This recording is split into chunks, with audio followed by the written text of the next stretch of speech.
Hello friends, आइए एक बार फिर से आप सभी का स्वागत है आपके अपने यूट्यूब चैनल टेक शीतल पर। यहाँ हम लेकर आए हैं आज स्पेशल ट्रांसफार्मर चैप्टर के कुछ महत्वपूर्ण ऑब्जेक्टिव प्रश्न। इसका एक वीडियो पहले आ चुका है, तो उससे आगे बढ़ते हुए केवल इसमें ट्रांसफार्मर का ही ऑब्जेक्टिव क्वेश्चन देखेंगे। इंपॉर्टेंट जो ऑब्जेक्टिव क्वेश्चन है ट्रांसफार्मर चैप्टर का।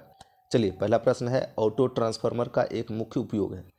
कंट्रोल ट्रांसफार्मर, परिवर्ती transformer, welding transformer, power transformer. तो हम सभी जानते हैं ऑटो ट्रांसफार्मर का यूज हम लोग करते हैं वोल्टेज स्टेप अप करने के लिए भी, स्टेप डाउन करने के लिए भी।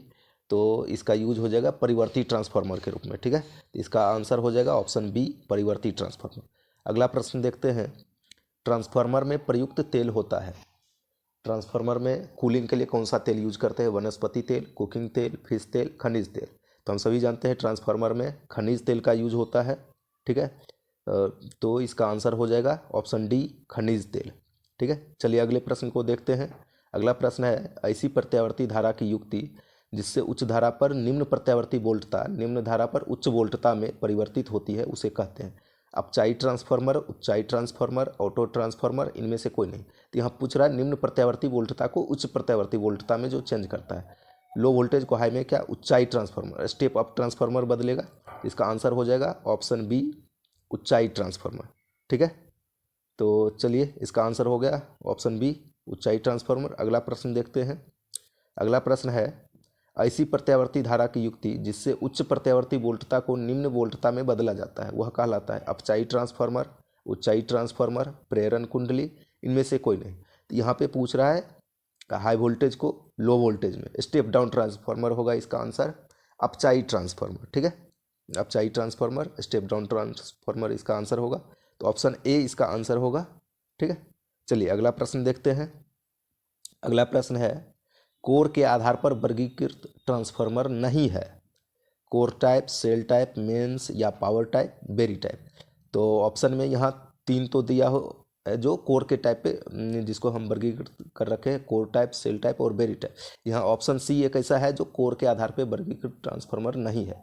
ऑप्शन सी इसका आंसर होगा, मेंस या पावर टाइप ट्रांसफार्मर। ठीक है, अगला प्रश्न देखते हैं। अगला प्रश्न है, किसी ट्रांसफार्मर के लिए द्वितीयक वाइंडिंग के प्रतिबाधा और प्राथमिक वाइंडिंग के प्रतिबाधा के अनुपात को कहते हैं प्रतिघात अनुपात, प्रतिबाधा अनुपात, प्रवेश्यता अनुपात, इनमें से कोई नहीं। तो ये पूछ रहा है सेकेंडरी वाइंडिंग के रिएक्टेंस और प्राइमरी वाइंडिंग के रिएक्टेंस का रेशियो क्या होगा।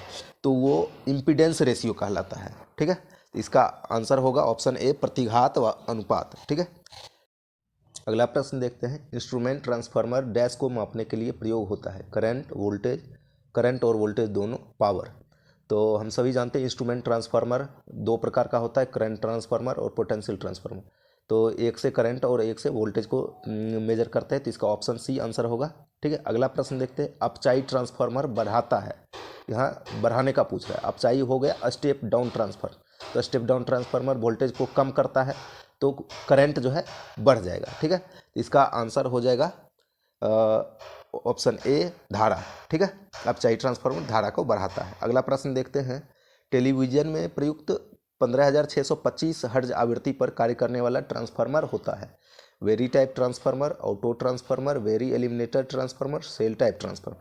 तो टेलीविजन में जो 15,625 हर्ट्ज फ्रीक्वेंसी पर जो ट्रांसफार्मर यूज होता है वो ऑटो ट्रांसफार्मर होता है। तो इसका आंसर होगा ऑप्शन बी, ऑटो ट्रांसफार्मर। ठीक है, अगला प्रश्न देखते हैं। पावर स्टेशन से शक्ति के संचरण अत्यधिक उच्च प्रत्यावर्ती वोल्टता में किया जाता है क्योंकि संचरण की दर उच्च वोल्टता पर अधिक होती है। कम शक्ति हानि के कारण यह बहुत उपयोगी होता है। शक्ति कम वोल्टता पर उत्पन्न नहीं किया जा सकता, उच्च वोल्टता पर शक्ति की चौकी होना असंभव है। तो इसका ऑप्शन बी आंसर होगा, कम शक्ति हानि के कारण यह बहुत उपयोगी होता है। पावर स्टेशन से जो है पावर ट्रांसमिशन का पूछ रहा है यहाँ। ठीक ना, तो पावर जब वोल्टेज बढ़ा देते हैं तो करंट कम हो जाता है, तो पावर भी उस हिसाब से कम लॉस होता है। ठीक है, तो इसका आंसर बी होगा। अगला प्रश्न है, 20 केवी ट्रांसफार्मर को ठंडा किया जाता है पानी द्वारा, हवा द्वारा, तेल द्वारा, उपरोक्त सभी से। तो 20 केवी का ट्रांसफार्मर है तो उसके कूलिंग के लिए उसमें तेल यूज होगा। ठीक है, तो ऑप्शन सी इसका आंसर होगा, वाइल कूलिंग ट्रांसफार्मर होगा। ठीक है, ऑप्शन सी इसका आंसर होगा। चलिए अगला प्रश्न देखते हैं। ट्रांसफार्मर में कौन से लॉस स्थिर होते हैं? आयरन लॉस, कॉपर लॉस, दोनों, कोई नहीं।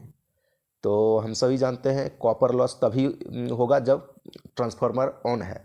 लेकिन जब ट्रांसफार्मर से सेकेंडरी में लोड नहीं भी लिया जाता है तब कॉपर लॉस नहीं होता। लेकिन आयरन लॉस ऐसा है जो हमेशा होते रहेगा, तो वो एक कांस्टेंट लॉस है, आयरन लॉस, ठीक ना। तो इसका ऑप्शन ए आंसर होगा, आयरन लॉस, जो एक कांस्टेंट लॉस है, हमेशा रहेगा। अगला प्रश्न है, एस्कॉट कनेक्शन का उपयोग होता है।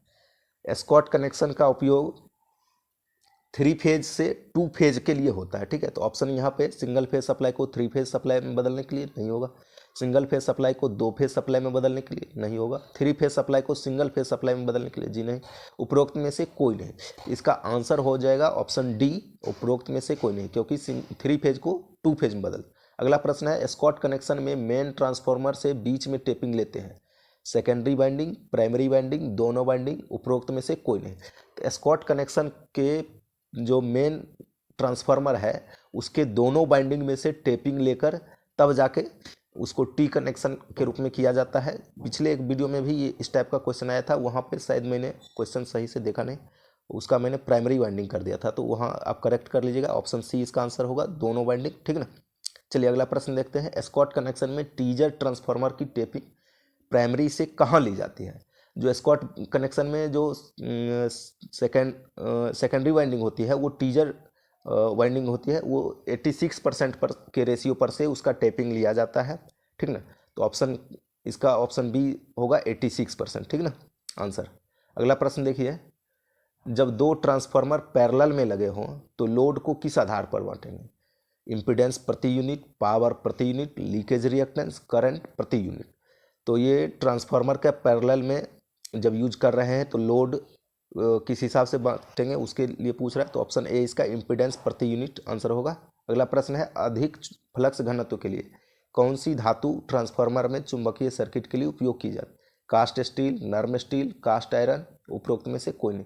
तो हम सभी जानते हैं जनरली अच्छे मैग्नेटिक फ्लक्स के लिए नर्म लोहा जो है, नर्म स्टील का यूज किया जाता है, तो ऑप्शन बी इसका आंसर होगा, ठीक है। अगला प्रश्न है, सिंगल फेज ट्रांसफार्मर में दोनों वाइंडिंग में उत्पन्न वोल्टेज इन फेज होगी, आउट फेज होगी, 180 डिग्री पर, 90 डिग्री पर। तो सिंगल फेज ट्रांसफार्मर का है तो वोल्टेज का दोनों वोल्टेज का फेज एंगल कितना होगा, 180 डिग्री पे होगा, ठीक है। तो ऑप्शन सी इसका आंसर होगा, सिंगल फेज ट्रांसफार्मर में दोनों वाइंडिंग में उत्पन्न वोल्टेज का 180 डिग्री का वेरी करेगा वो। अगला प्रश्न है, ट्रांसफार्मर में no load current full load current का 5 से 8%, 4 से 7%, 1 से 5%, 1 से 3%। तो ट्रांसफार्मर में no load current full load current का मात्र 1 से 3% ही होता है, ऑप्शन डी इसका आंसर होगा, ठीक ना।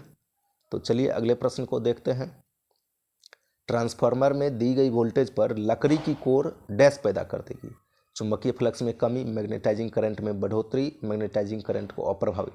तो यहाँ पे पूछ रहा है कि करंट, ये कोर को जो है लोहा की जगह अगर लकड़ी का उसमें रख दे तो वो क्या कर देगा। स्वाभाविक बात है, चुंबकीय फ्लक्स को रिड्यूस कर देगा, तो ऑप्शन ए इसका आंसर होगा, ठीक है। चलिए बहुत बहुत धन्यवाद इस सेशन में जुड़ने के लिए।